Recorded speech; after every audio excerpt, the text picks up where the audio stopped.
Camera പിടിക്കും. ഞാൻ മീൻ പിടിക്കാം. അവരൊന്ന് ഹെൽപ്പ് ചെയ്ത് കൊടുക്കണം മത്സ്യം പിടിക്കാൻ. ഷറാസ്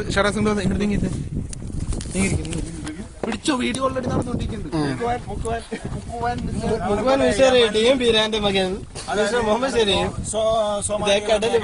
വല വലിച്ച് കടലിലേക്ക് പോകുമോ എന്ന് പോലും എനിക്ക് സംശയമായി.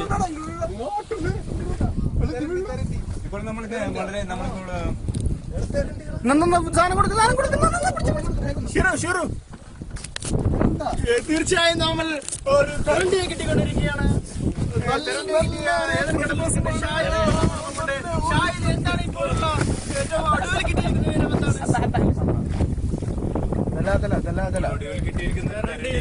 എയർപോർട്ടിൽ നിന്ന് പുറത്തു വന്നിട്ടില്ല.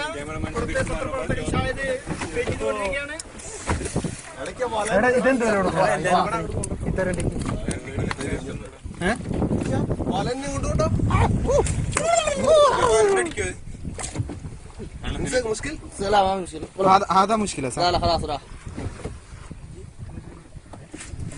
هنا ما في مشكلة؟ لا ما في مشكلة. തീർച്ചയായും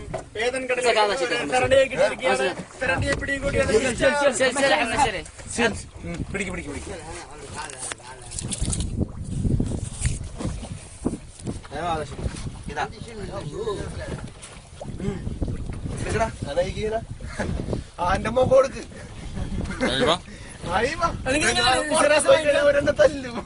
വേണ്ട ഇങ്ങെടുക്കണ്ട.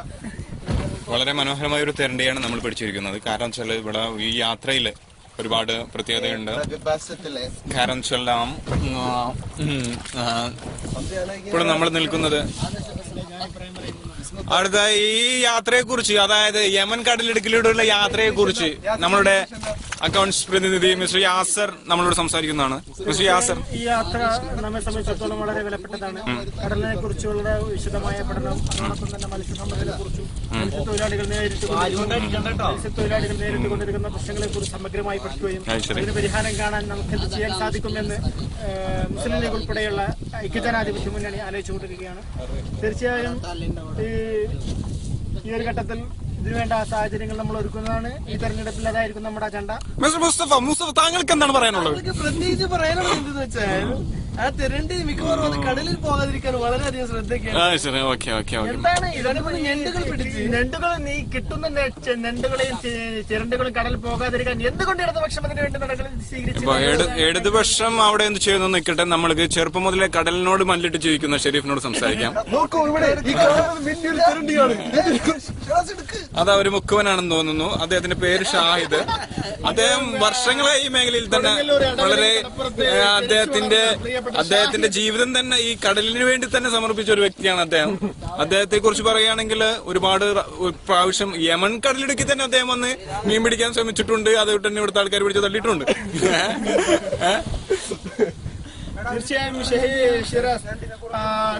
നമുക്ക് തിരിച്ചു വരാം. നമുക്ക് യാസറിലേക്ക് വരാം. വീണ്ടും നമ്മൾ യാസറിന്റെ ജീവിതാനുഭവങ്ങൾ, അതായത് വർഷങ്ങളായി അദ്ദേഹം കടലിൽ തന്നെയാണ്.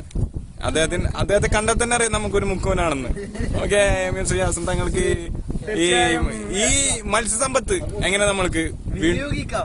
ആ മത്സ്യസമ്പത്തിനെ കുറിച്ച്, അതായത് നമ്മളുടെ നാടിനെ ഇപ്പോൾ ഇത് ഷെരീഫ് ഒരു തെരണ്ടിയുമായിട്ട് ഇവിടെയുണ്ട്.